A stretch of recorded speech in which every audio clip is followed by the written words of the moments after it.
Ian, we have a Patreon, don't we? We do. You didn't think about that? Patreon.com/CU podcast. You go. I do writings. You pay money. Writings, stuff, video, full video. You don't pay writings. Full video. Full video. Polls, hangouts. That's what we do. You need a writing soon, Ian. Yeah. So this week's poll topics at 33%. Will computer games ever be as collectible as console games? And at 67%, a real trouncing. A super majority. Would the Sega Master System have been successful in North America with third-party support? Patrick. And yes, actually, yes, they had third-party support by like Activision for a few games and like one other third-party game. Whoever the hell did, I think like Carmen Sandiego, I don't know.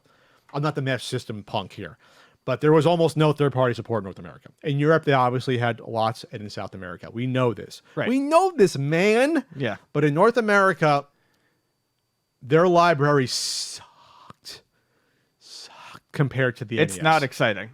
It sucked. Then at the end, you had a lot of stuff that was just dumbed down versions of Genesis games. That all right, we're going to put Moonwalker as well in the Master System, and Spider-Man.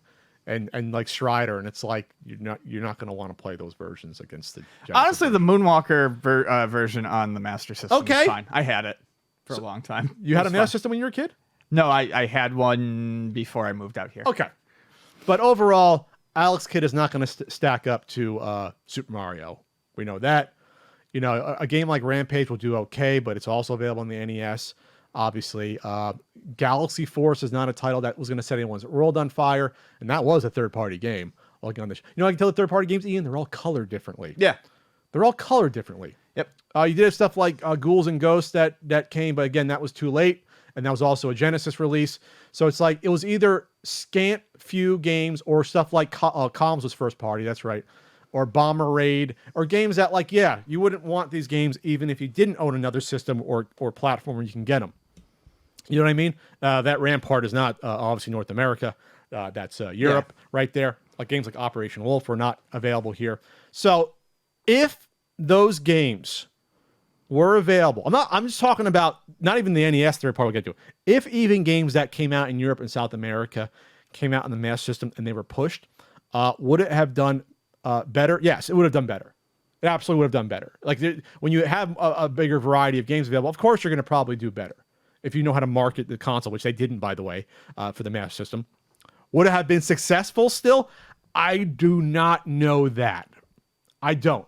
Because Sega, again, did not know how to do marketing on the Master System. Go back and watch those commercials. They were not good. Right. Third-party support is going to help you, but it can only take you so far if you don't know how to get that information into people's eyeballs and make them want it. Half of their commercials were when the console was on the way out already by like 88, where it's like, hey, buy a Master System, you get a free fucking Double Dragon. Great. You're already giving me free games. I don't think I was aware of the Master System until they had basically already given up on it and were trying to give stuff away for free. At that point, you're going downhill. Imagine Nintendo saying, hey, get Double Dragon 2 for free. No, because people are going to buy it. We don't need to give stuff away like that. Obviously, Dragon Warrior is something entirely different. They wanted that was a new type of game. That was training us to get into RPGs and sell us yes. Final Fantasy and Dragon Warrior 2 and 3. The letter in Dragon Warrior already said, hey, yeah, we got a second one coming out already. This part 2 is here, and here's the hint guide for it, and do it. Yeah. Anyway, well, there wasn't a hint guide for 2 in there. Oh, there was a map. There was a there was a bestiary. There was information for part 2 in there somewhere. I like that name, bestiary. So then you have to ask the question now. Okay, Pat, you talked about third-party support they had in Europe, South America. What if they got the third-party support for the Nintendo games? So what if they had like a Mega Man on the Master System? What if they had, how Ninja Gaiden was, not an arcade version or what the actual Ninja Gaiden Master System? What if they did that? What if they had all the Konami games? What if you got Blaze of Steel? What if you got a game like Super Dodgeball? I'm like, okay, now this is a more interesting conversation that we're now starting to have. Yes. Because now we have games that sold very well, that were third party, that gave it a different flavor, not just a bunch of first party games and weird third party games that weren't really setting the world on fire. Sorry, Bomber Raid fans. Sorry, it's not setting the world on fire. They're gonna get angry. I love that game. Yeah, I get it. Shout out to the Bomber Raid fans. But would it have been successful? I still would say no. I still would say no for a few reasons. One, you only had 2 buttons on the controller, which sucks still. That still sucked. Some games you still needed a 3rd button, not overall, but it just sucked to have the pause. That's a little thing. That's a minor thing. You can say, but some of the games were superior. The Double Dragon was superior on the Master System versus the NES. Okay, sure. I'll give you that. But I don't know if the games would have transferred with that feel and quality to the Master System, first of all.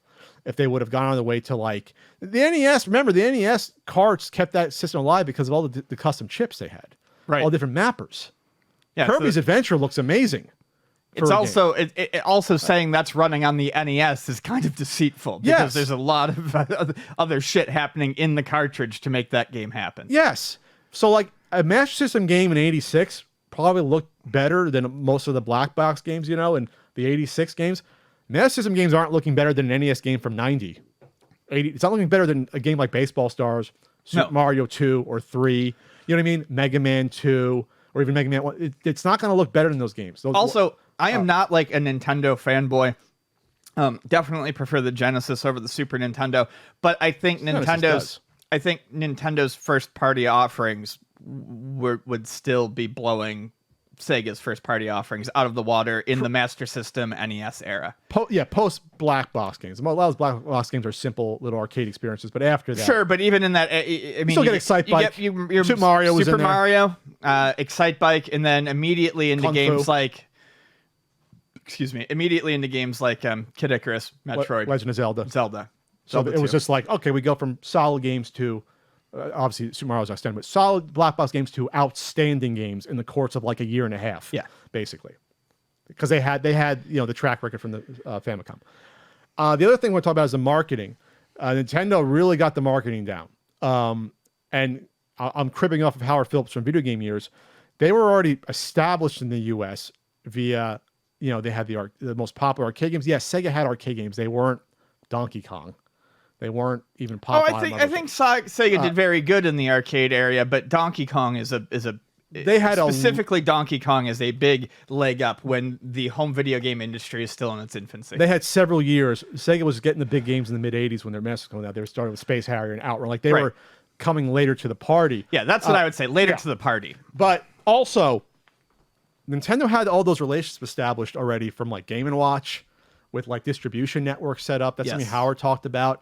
So they already were ahead. Even if the NES was like an uphill struggle, they had the relationships that were going to be easily reformed because they sold a fucking ton of Game & Watches. A ton of them. Obviously, a lot were thrown out. You can't find them every day, but like they sold a ton of those things across several years up before the NES. So with all that said, I still think they would have eaten Sega's lunch. Yes, I think the so Master too. System. I think they obviously would have still done in North America. Yep, I think that's probably true. And then the Genesis, I mean, the Genesis was already ready to come out.